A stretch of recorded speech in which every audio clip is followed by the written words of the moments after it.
मूकपञ्चशती स्तुतिशतकम्। ॐ श्रीमहागणाधिपतये नमः। शिवाय गुरवे नमः। श्रीमात्रे नमः।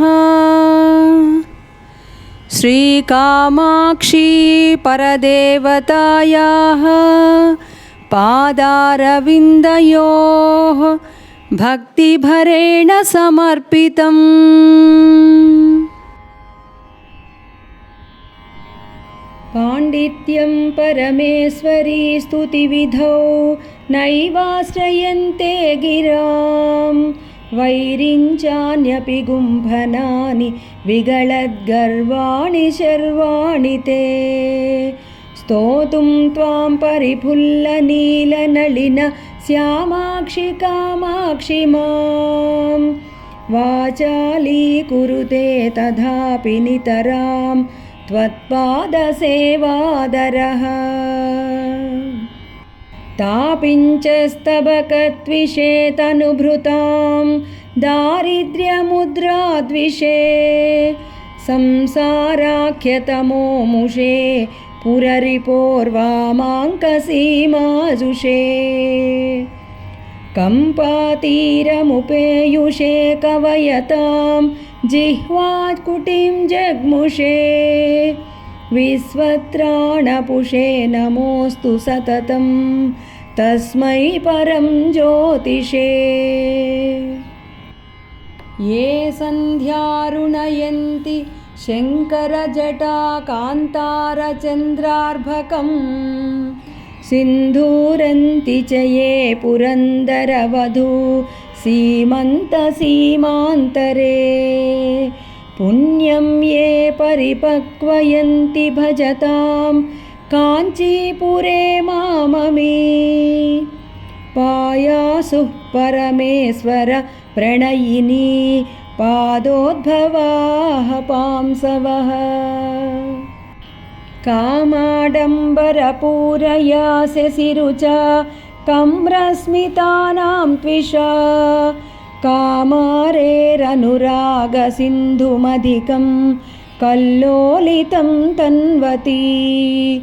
कामाक्षीति समस्तसज्जननुता कल्याणदात्री नृणां।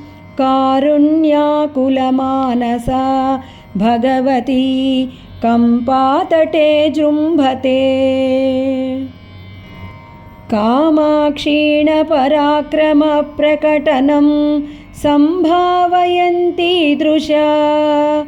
श्यामाक्षीरसहोदर स्मितरुचि प्रक्षालिता सान्तरा। वामाक्षी जनमौलिभूषणमणिर्वाचां परा देवता। कामाक्षीति विभाति कापि करुणा कम्पातटिन्यास्तटे। श्यामा काचन चन्द्रिका त्रिभुवने पुण्यात्मनामानने। सीमाशून्यकवित्ववर्षजननी या कापि कादम्बिनी। मारारातिमनोविमोहनविधौ काचित्तमः कन्दली। कामाक्ष्याः करुणाकटाक्षलहरी कामाय मे कल्पताम्। प्रौढध्वान्तकदम्बके कुमुदिनी पुण्याङ्कुरं दर्शयन्। ज्योत्स्नासङ्गमनेऽपि कोकमिथुनं मिश्रं समुद्भावयन्। काळिन्दीलहरीदशां प्रकटयन् कम्रां नभस्यद्भुतां। कश्चिन्नेत्रमहोत्सवो विजयते काञ्चीपुरे शूलिनः। तन्द्राहीनतमालनीलसुषमैस्तारुण्यलीलागृहैः। तारानाथकिशोरलाञ्छितकचैः ताम्रारविन्देक्षणैः। मातः संश्रयतां मनो मनसि च प्रागल्भ्यनाडिन्धमैः कम्पातीरचरैर्घनस्तनभरैः पुण्यांकुरैः शाङ्करैः नित्यं निश्चलतामुपेत्य मरुतां रक्षाविधिं पुष्णति तेजःसञ्चयपाटवेन किरणानुष्णद्युतेर्मुष्णति काञ्चीमध्यगता दीप्तिजननि विश्वान्तरे जृम्भते काचिश्चित्रमहो स्मृतापि तमसां निर्वापिका दीपिका कान्तैः केशरुचाञ्चयैर्भ्रमरितं मन्दस्मितैः पुष्पितम् कान्त्या पल्लवितं पदाम्बुरुहयोर्नेत्रत्विषापत्रितम् कम्पातीरवनान्तरं विदधति कल्याणजन्मस्थली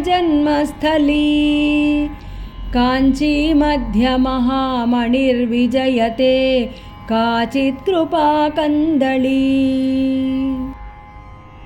ఓం శ్రీమాత్రే నమః.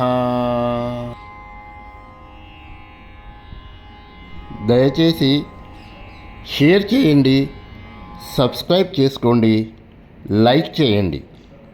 మీ అభిప్రాయాలను సలహాలను కామెంట్ బాక్స్లో తెలియచేయండి. ఓం శ్రీమాత్రే నమః.